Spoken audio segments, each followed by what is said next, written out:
to my channel. I am the Mass Trans and you are watching me, baby. Now before we get today's video started, I just want to give a quick what's up to my peeps and a diabolical middle finger to the creeps. You know who you are. So let's talk about it. Season 6, Episode 6, Rumerican horror story on Drag Race All Stars. I'm going to give you guys probably the most brief encapsulation of this episode because I was bored to tears. I was bored. First of all, the episode centers around this satirical version of American Horror Story. We have all the girls playing their roles. Let me say this. Let me say this. To all of my sisters, my browns, my sisters of color who are born on this show. Girl, take some acting classes. Because I'm sick of you. Take some acting classes and take some sewing classes. Take some improv classes. If you're going to go on RuPaul's Drag Race All Stars, be prepared, right? And the reason I say this, right, is because I might jump all over the place about this episode. So we're just going to talk about the acting challenge, right? So, Akira. Now, I'm a big Akira fan. I like Akira. I love the aesthetic that she brings. But what I've noticed is that's pretty much all she brings. Akira gives you a nasty aesthetic, and the buck stops there. As far as performance goes, mediocre. As far as the acting and singing challenges go, it's a struggle. I'm just going to call it like I see it. And when you see her in this particular episode, you realize, sis ain't ready. She ain't ready. She spent all her time conceptualizing costumes and looks, and none of her time was invested in perfecting her overall craft, which is the artistry of presentation outside of your look. Gay man. So Akira is basically playing the sassy black woman role, which one would think would come right the natural. But it's so dry and so deadpan and so hard to watch. I was just like, I don't know if they're just beating the life out of sis this season and she's just ready to go home. But you can see the look of defeat. Excuse me, guys. The girls want to say hello. But you're going to have to pay for that, okay? But you can see the look of defeat that was all over her face as she was trying her best to give her best. I guess it was her best. But it was just so blasé. So also during this challenge, you have, first of all, let me give you guys my favorites. My favorites this season are, in no particular order, are Trinity K. Bonet. This is kind of my top three. Ginger Minj. I like Kylie, but I'm sort of on the fence about Kylie. So we're gonna give Kylie she's almost in the top three. And Eureka. So my top three are Trinity, Ginger, and Eureka. Like, I was sort of rooting for Pandora Box at the beginning of the season, but to me, she's sort of flatlined. I don't know what else she has in store, but it's a little kitsch, a little boring for my taste. But I really think that Ginger Minj is going to pull out the win this season. I'm just telling you guys, so just be prepared. I feel like it's going to come down to Ginger Minj and Trinity K. Bonet. So during the challenge this week, the standouts were Ginger Minj, in my opinion, and that's one of the things that left me confused about this episode, right? Because I felt like Jan and Ginger Minj were the top two. But somehow, even though I was here for it, they gave the win to Sonique. Oh, Kylie. I keep wanting to call her by her middle name. They gave the win to Kylie, and I was confused. Like, what is happening here? I did not see, because during the acting challenge, Michelle literally had to get up out of her chair and basically give a acting clinic to Kylie in order to generate that performance. So for her to win this challenge this week was like, huh? I didn't see that coming. I just felt like either Jan or Ginger, that win was stolen from them, in my opinion. I would have preferred to see Ginger win. That is a tongue twister. Ginger win. But unfortunately, I shouldn't say fortunately, because I like Kylie as well. Kylie won. And let me tell you one of the reasons why I feel like Ginger won over Kylie, or that Jan won over Kylie, because A, Michelle had to assist her being Kylie in her performance, and B, in terms of the runway presentation, which was goth this week, all of the girls for the most part presented goth. But to me, Sonique's look or Kylie's look came across more S&M, more bondage to me, more 50 Shades of Grey. I'm not sure if it's just, if I was the only one seeing that, even though I love the aesthetic, I'm not hating on it, but I just did not feel like it was very goth, in my opinion. I thought it was very dominatrix in terms of the overall presentation. So for that reason, I felt, and also because Michelle had to coach her, I felt like it was a a double negative. Like, how does sis pull this win off? Even though I'm not hating on the win, even though I'm glad to see a fellow trans sister win that challenge, but I don't know if it was a fair win, if I'm being completely honest. Hate me if you will. Feel free to, but I'm just being completely honest and telling you what I saw with these two eyes. So when it comes to the runway looks, to me, like, one of the people that, like I mentioned earlier, that I keep an eye on is Trinity K. Bonet. And Trinity's runway looks for me have been a little rough around the edges, if I'm being completely honest. Once again, even though I'm rooting for her and I want to see her go as far as she possibly can, I do not think she'll win. I really think that Ginger Minj is going to pull this win out this season.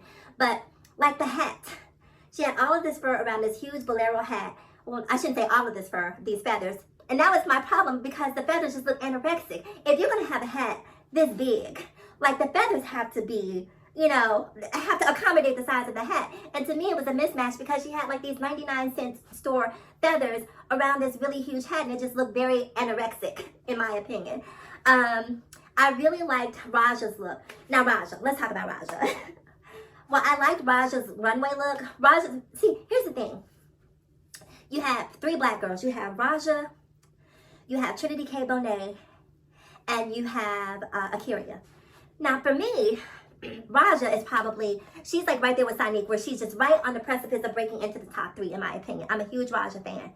And Raja, to me, is sort of the hybrid, right? She's the baby of Akira and Trinity K. Bonet. And by baby, I don't mean like as in the younger sibling. Baby is meaning like she encapsulates, you know, this sort of mixture of what both of them bring to the table. So she's not as strong as a performer as Trinity, and she's not as strong aesthetically as Akira, but she's right there dead center, where her aesthetics are on point and where her performance is solid enough to cancel the two of them out and step forward in that top 3 position. So keep an eye out for Raja, because I have a feeling that she's one of the ones. Now, even on this acting challenge, I was getting mad at sis. Like, what are you doing?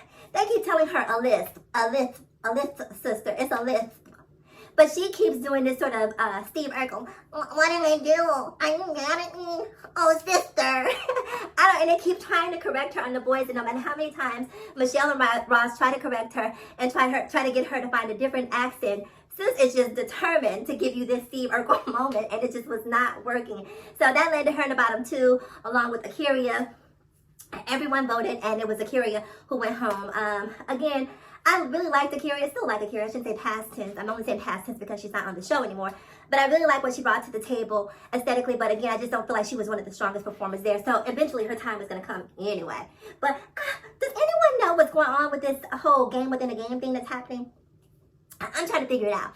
Like, is everyone going to get a chance to come back? Are they going to have a vote, and all of the girls are going to have a lip sync to see which one gets an opportunity to come back? But I need to know what's going on with this game within a game, because I'm sick of seeing the girls, you know, get stopped by RuPaul on their way out the door. But we don't know what's going on. Let me know what's going on.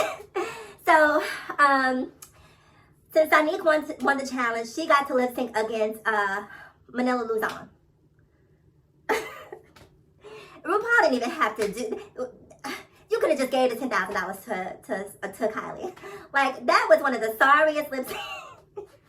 It looked like it was going in slow motion. I don't know if it was just me, but even though Sonique just gives you like a sort of a porn star aesthetic when it's time to battle. Like, she was just giving me, you know, Baywatch porn star energy.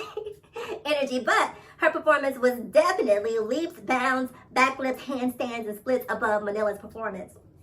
But I'm going to say this, right? As a drag purist, I'm getting a little overwhelmed with the stunts. I feel like next season, RuPaul should incorporate at least a couple of stunt-free lip sync battles, or lip sync for your life. Because I need to see what you can really give. If we strip you down, take away all the cartwheels, the backflips, you know, what can you draw me in as a viewer?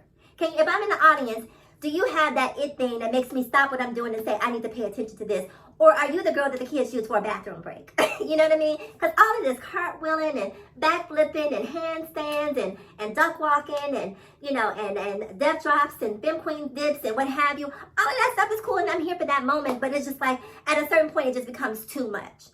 It just becomes too much. Now, that's just me. Comment below. I want to know what you guys think. If you watch drag, if you're a drag purist, if you've been sort of appreciating the art of drag for some time, what your thoughts are. Do you prefer all of the stunts and cartwheels and splits, or do you want to see someone who can really interpret the lyrics, really interpret the mood of the song? Like, I need to see that. I want to feel that. Because sometimes you can't even tell whether or not the girl knows the lyrics of the song because she's flipping and, hair whipping all over the place. So you don't even get to see, really the inflections and the intonations and the passion, of the lyrics. So I really wish that RuPaul would definitely at some point, maybe next season, add a stunt-free lip sync battle a couple of times where we just get to see what do you really have, what do you really bring to the table, because I need to see that.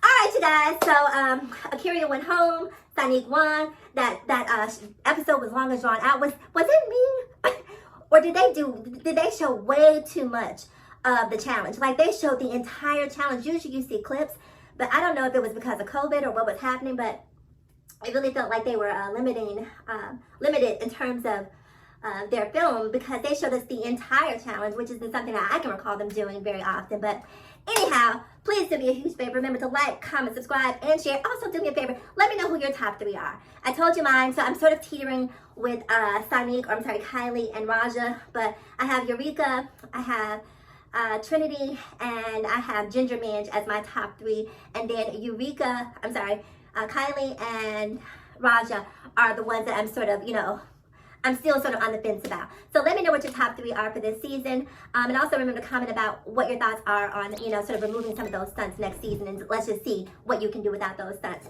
I am the Mash Trans, and I'm not sure if I said it, so I'll say it again. Like, comment, subscribe, and share. And as always, ask yourself this question: why be bitter when you can be better? Mwah. I'll talk to you guys again in my next video.